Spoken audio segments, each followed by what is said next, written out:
Hello everyone, I welcome you all on this learning platform of teaching goals. उम्मीद है आप सब लोग अच्छे होंगे।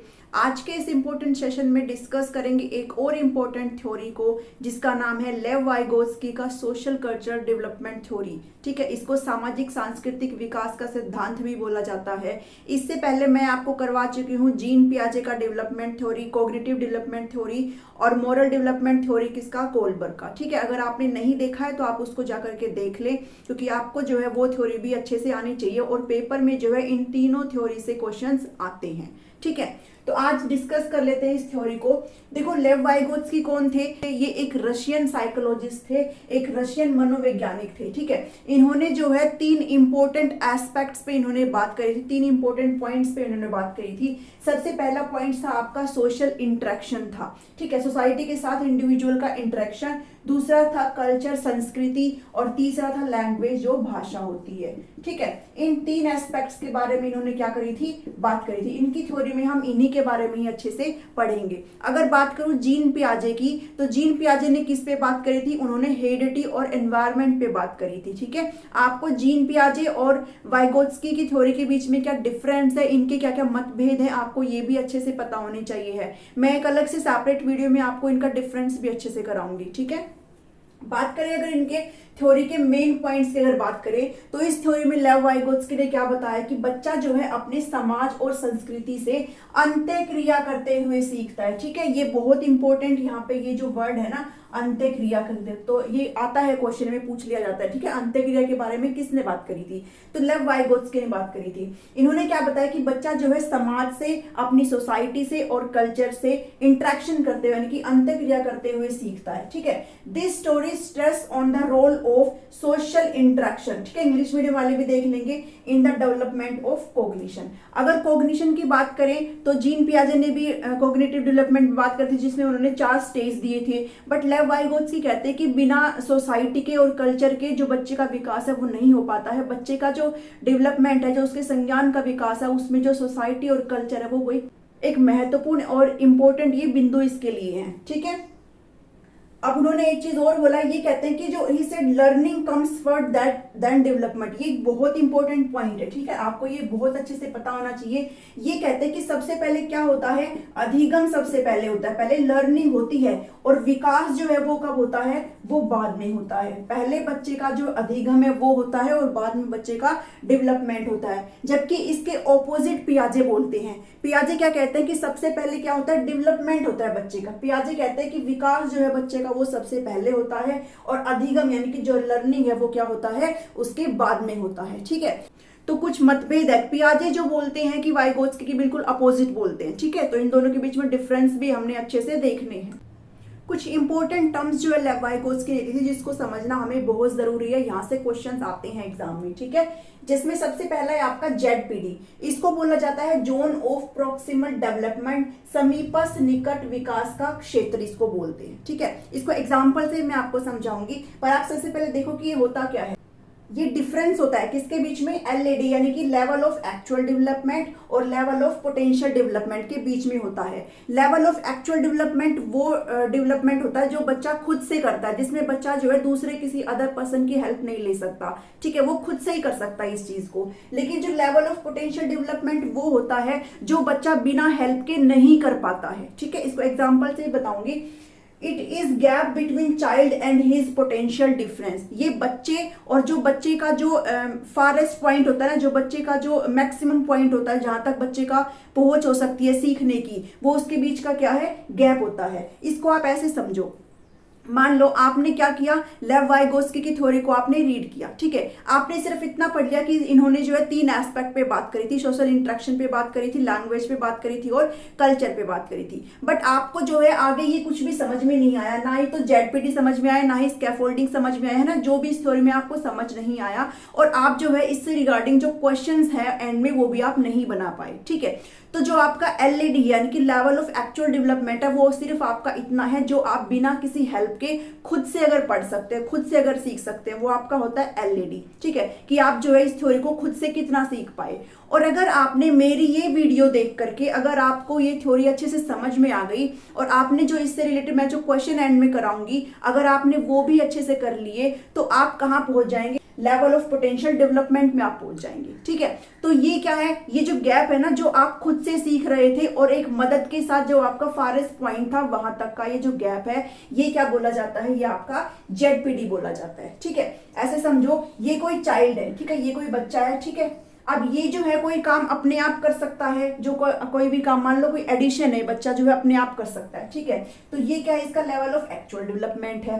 अब एक जो चीज उसके अंदर बच्चे को कुछ समझ में नहीं आ रहा है, ठीक है, मान लो उसने और कोई फर्दर कैलकुलेशन उसको समझ में नहीं आ रही है, तो यहाँ पे अगर बच्चे को क्या मिल जाए, कोई हेल्प अगर मिल जाए, तो बच्चा क्या उस चीज को सीख जाएगा ना, तो वो क्या है, उसका एलपीडी है, यानी कि लेवल ऑफ पोटेंशियल डेवलपमेंट है उसका। ठीक है, और ये जो बच्चा का जो गैप है ना, यहाँ चाइल्ड से और एलपीडी के बीच में जो गैप है, इसको क्या बोला जाता है, जेडपीडी इसको बोला जाता है, यानी कि जोन ऑफ प्रॉक्सिमल डेवलपमेंट यहाँ पे बोला जाता है। ठीक है, आई होप कि अब यहाँ से इसके समझ में आया होगा। ठीक है, नेक्स्ट पॉइंट है आपका स्कैफोल्डिंग। क्या होता है, स्कैफोल्डिंग को ढांचा भी बोलते हैं। ये जो डिफरेंस है ना, इन दोनों के बीच में जो गैप है, ये किसकी वजह से फुलफिल हो पाएगा, जो हेल्प यहाँ पे बच्चे को मिलेगी। ठीक है, अब ये जो हेल्प यहाँ पे दी गई है ना, यही क्या है, स्कैफोल्डिंग का काम करती है। ठीक है, आपको अगर ये थ्योरी समझ में नहीं आई थी, लेकिन बाद में मेरी ये वीडियो देख करके अगर आपको ये थ्योरी अच्छे से समझ में आती है और आप इसके रिगार्डिंग जो क्वेश्चन है अगर वो भी अच्छे से बना पाते हैं,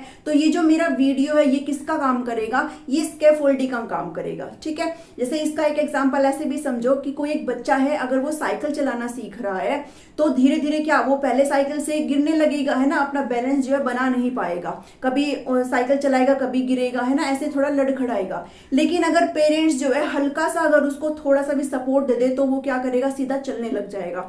तो ये जो पेरेंट्स ने हल्का सा उसको हाथ दिया ना, हल्का सा इसको जो सपोर्ट दिया है बच्चे को, यही किसका काम करता है, यही स्कैफोल्डिंग का काम करता है। ठीक है, ये एक टेम्परेरी हेल्प होती है। कैसी हेल्प होती है, ये एक टेम्परेरी हेल्प होती है जो लिमिट में दी जाती है। ठीक है, एक सीमित अवस्था में ये जो है दी जाती है। ठीक है, लिमिट में दी जाती है बच्चे को, ताकि बच्चा जो है जो उसका पोटेंशियल है उसको अच्छे से अचीव कर सके। यहां तक समझ में आया।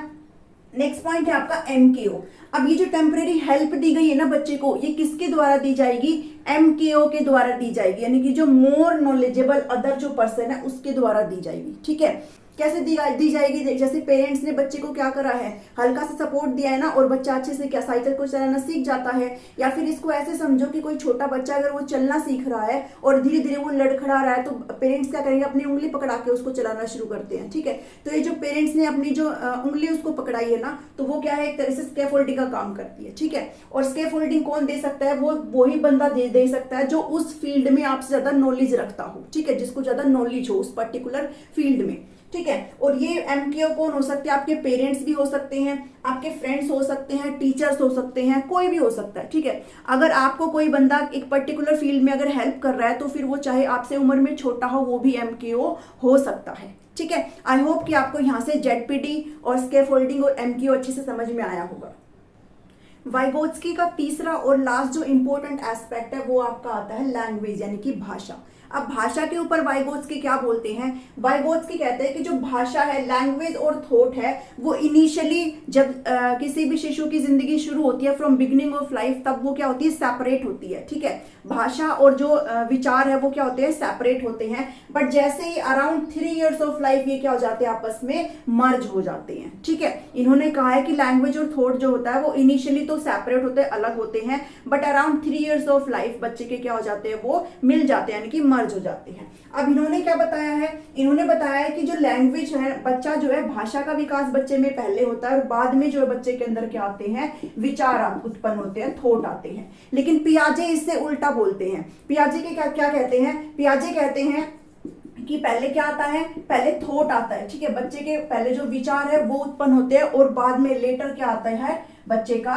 लैंग्वेज डेवलपमेंट होता है। ठीक है, तो ये डिफरेंस आपको पता होना चाहिए। वाइगोत्स्की कहते हैं कि पहले लैंग्वेज आती है, फिर बाद में थॉट आता है, जबकि पियाजे बोलते हैं कि पहले थॉट आता है और बाद में क्या, लैंग्वेज का डेवलपमेंट होता है। ठीक है, यहां से समझ में आया। उसके बाद इन्होंने एक और इंपॉर्टेंट पॉइंट दिया है, प्राइवेट स्पीच का, निजी भाषण हम इसको बोलते हैं। इन्होंने कहा है कि बच्चा जो है अपने ही कार्य को निर्देश देने के लिए खुद को गाइड करता है। ठीक है, उसमें भाषा का यूज करता है। कैसे करता है, एक एग्जांपल मैं आपको देती हूँ। आपने देखा होगा छोटे जो बच्चे होते हैं ना वो खेलते रहते हैं अपने टॉयज के साथ, तो वो मन मन में ना क्या बात करते रहते हैं ना, ऐसे बोलते रहते हैं। जैसे कोई बच्चा खेल रहा है तो उसको अगर कोई खिलौना नहीं मिलेगा तो वैसे बोलता है वो कि ये वाला कहाँ गया, अच्छा पहले इसको लगाऊं, है ना। वो ऐसे क्या खुद से ही बात करता रहता है, अपने ही कार्यों को अपने आप को ही गाइड करता रहता है, ठीक है। जैसे मेरी ये वीडियो देखने के बाद आपके मन में भी हो रहा होगा कि पहले जैसे वीडियो खत्म हो जाएगी मैं इसका क्या बनाऊंगा या बनाऊंगी, नोट्स बनाऊंगी, ठीक है। तो इसको क्या बोलते हैं, प्राइवेट स्पीच इसको बोलते हैं, निजी भाषण इसको बोलते हैं, ठीक है। वाइगोत्स्की ने बात करी थी इसके बारे में। अब जो है कोई थ्योरी अगर किसी ने दी है तो उसका क्रिटिसिज्म भी होना जरूरी है। पियाजे का भी क्रिटिसिज्म हुआ था, कोलबर्ग का क्रिटिसिज्म भी हुआ था और इनका भी हुआ था, ठीक है। इनकी आलोचना क्यों की गई थी कि ये इनकी आलोचना इसलिए होती है कि ये जो थ्योरी है वो सभी कल्चर में एप्लीकेबल नहीं है, सारे जो संस्कृति है उसमें ये एप्लीकेबल हो ऐसा जरूरी नहीं है, ठीक है। उसके बाद ये एक रशियन साइकोलॉजिस्ट थे, रशियन मनोवैज्ञानिक थे, तो इनका जो है बहुत ही कम काम जो है इंग्लिश में ट्रांसलेट हो पाया था, सारा जो काम इनका ट्रांसलेट नहीं हो पाया था, इसकी वजह से भी इनका क्या हुआ था, क्रिटिसिज्म हुआ था, ठीक है। तो आई होप आज की जो थ्योरी थी लेव वाइगोत्स्की की सोशियो कल्चरल डेवलपमेंट थ्योरी आपको समझ में आया होगा। अगर आपको नहीं आया तो आप रिपीट पे इसको देखना, आपको अच्छे से समझ में आएगा, ठीक है। अभी इतना ही है, इससे रिलेटेड जो क्वेश्चन है वो मैं आपके साथ अब डील कर लेती हूँ। चलिए अब कुछ क्वेश्चन इसके रिगार्डिंग हम लोग कर लेते हैं। जो फर्स्ट क्वेश्चन है आपका, according to Lev Vygotsky providing temporary help by the teacher called. देखिए मैंने आप सभी को पढ़ाया था जो स्कैफोल्डिंग होती है उसके अंदर क्या टेम्परेरी हेल्प प्रोवाइड करी जाती है बच्चे को, ताकि बच्चा जो है अपना जो पोटेंशियल है उसको अचीव कर सके, ठीक है। और ये हेल्प किस में दी जाती है, ये हेल्प आपको लिमिट में दी जाती है और इस हेल्प को MKO दे सकता है, यानी कि मोर नॉलेजेबल अदर जो पर्सन है उस पर्टिकुलर फील्ड में वही इसको दे सकता है, ठीक है। तो इसका जो आंसर आएगा वो आपका कौन सा आंसर आएगा, इसका आएगा स्कैफोल्डिंग और MKO इसका सही आंसर है, ठीक है। नेक्स्ट क्वेश्चन देख लेते हैं। जो नेक्स्ट क्वेश्चन है आपका, zone of proximal development has been described by. अब जो ZPD वाला जो कॉन्सेप्ट है वो किसने दिया था, आप सभी को पता है वो वाला कॉन्सेप्ट किसने दिया था, वाइगोत्स्की ने दिया था, ठीक है। जीन पियाजे ने आपका कोग्निटिव डेवलपमेंट की थ्योरी दी थी, ठीक है। उसके बाद अगर कोलबर्ग की बात करो तो इन्होंने क्या दिया था, मोरल डेवलपमेंट पे इन्होंने बात करी थी, ठीक है। नेक्स्ट क्वेश्चन को देखते हैं। नेक्स्ट क्वेश्चन है, आप देखो अपना, देखो इसमें ना कुछ एक अभिकथन, एक असर्शन दिया हुआ है और एक इसका रीजन बताया हुआ है, ठीक है। तो आप सबसे पहले इसको पढ़िए। Family neighbour and plays an important role in the language development of child. ये बिल्कुल सही बात है कि भाई बच्चा जो है उसका जो भाषा का विकास है वो कहाँ से, उसकी सोसाइटी से होता है, ठीक है, उसकी फैमिली से होता है, उसके नेबर आस पड़ोस से होता है।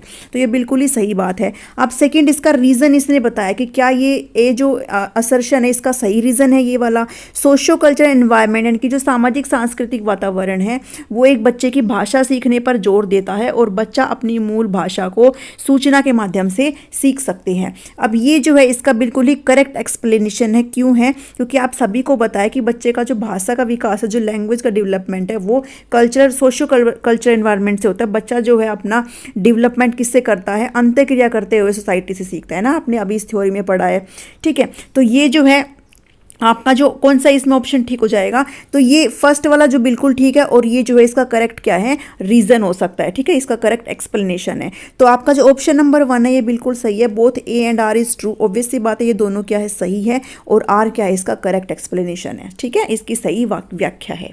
नेक्स्ट क्वेश्चन पे चलते हैं। नेक्स्ट क्वेश्चन है आपका, which of the following about socio cultural theory is incorrect. इनमें से कौन सा है जो सोशियो कल्चरल थ्योरी यानी कि सामाजिक सांस्कृतिक सिद्धांत के बारे में गलत है, ठीक है। सबसे फर्स्ट है आपका, it is proposed by Russian psychologist लेव वाइगोत्स्की। भाई ये तो बिल्कुल सही बात है ना, नाम हमने जो है इनके बारे में ही पढ़ा है अभी। Learning should be done only. अब देखो मैंने आपको ना कुछ नेगेटिव टैग वर्ड्स कराए थे, अगर आपने नहीं देखे तो आप उनको जाकर के देखो। नेगेटिव टैग वर्ड्स होते हैं, ओनली जहां पर भी आ जाए ना वो वाला ऑप्शन आपका कभी सही नहीं हो सकता, ठीक है। जहां पर से ही आ जाए ना, ओनली आ जाए कि भाई इसी से ही क्या ये चीज़ हो सकती है, तो वो बिल्कुल गलत बात होती है। लर्निंग जो है सिर्फ इंट्रैक्शन से नहीं होती है। वाइगोत्स्की ने 3 एस्पेक्ट पे बात करी थी, एक था आपका इंट्रैक्शन, एक था आपका कल्चर और तीसरा था आपका लैंग्वेज, ठीक है। इन तीनों से जो है लर्निंग होती है बच्चे की, ठीक है। थर्ड अगर मैं बात करूं तो थर्ड आपका कहता है Vygotsky proposes 3 needs of student while learning. ये बिल्कुल सही बात है। वाइगोत्स्की ने 3 जो है आवश्यकताओं का प्रस्ताव दिया था, वो कौन कौन सा था, आपका ZPD था और आपका स्कैफोल्डिंग था और आपका MKO, ठीक है। ये इनकी बारे में बात कर रहा, तो ये भी वाइगोत्स्की ने दी थी। तो इसमें जो आपका करेक्ट आंसर होगा वो क्या होगा, आपका ऑप्शन नंबर 2 यहाँ पे बिल्कुल करेक्ट हो जाता है कि ये जो है गलत है यहाँ पे, ठीक है। नेक्स्ट क्वेश्चन है आपका, Ravi makes his friends very easily because he knows how to impress other. भाई जो रवि है वो अपने दोस्त को अपने जो दोस्त है वो अच्छे से बना लेता है क्योंकि उसको पता है कि दूसरों को कैसे इम्प्रेस करना है। अकॉर्डिंग टू योर व्यू, आपके व्यू में इसमें Vygotsky, in context of Vygotsky, how does Ravi get this type of ability. भाई वाइगोत्स्की के बारे में अगर पढ़े, वाइगोत्स्की ने जो थ्योरी दी थी अगर उसको देखें तो रवि के अंदर ये जो एबिलिटी है, ये जो क्षमता है, ये कैसे आई है, कैसे आई है। Ravi gets this type of ability by their cognition, क्या उसने अपने संज्ञान से प्राप्त करी है या फिर उसने अपने अनुवांशिकता, हेरिडिटी यानी कि माता पिता से ये मिली है। तो ये तो बिल्कुल गलत बात होती है ना, हम कोई फ्रेंड्स बनाते हो तो वो अनुवांशिकता से थोड़ी ना बनाती है। तो Ravi gets this type of ability through social interaction. Vygotsky की अगर बात करूँ तो वाइगोत्स्की ने किस पे फोकस किया था, सोशल इंटरेक्शन पे, यानी कि जो हमारा समाज के साथ जो अंतःक्रिया उस पे वाइगोत्स्की ने फोकस किया था। तो इसका जो करेक्ट आंसर है वो आपका क्या आ जाएगा, ऑप्शन नंबर 3 यहाँ पे सही हो जाएगा। ठीक है, तो ये कुछ क्वेश्चंस थे जो मैंने आपके करवाए हैं। आई होप कि आपको यहाँ से समझ में आया होगा। ठीक है, क्वेश्चन इससे भी ज़्यादा डीप में आता है तो आप जो है इसकी भी लगातार प्रैक्टिस अपनी करते रहिए। ठीक है, आई होप कि आपको अब ये थ्योरी अच्छे से समझ में आए होगी। आपको अगर ये वीडियो पसंद आती है तो आप इसको ज़रूर लाइक करें, है ना, चैनल को सब्सक्राइब कर ले क्योंकि मैं आपको एस्टेट की और अदर टीचिंग एग्जाम्स की प्रिपरेशन करा रही हूँ which is free of cost. ठीक है, thank you, thanks for watching me.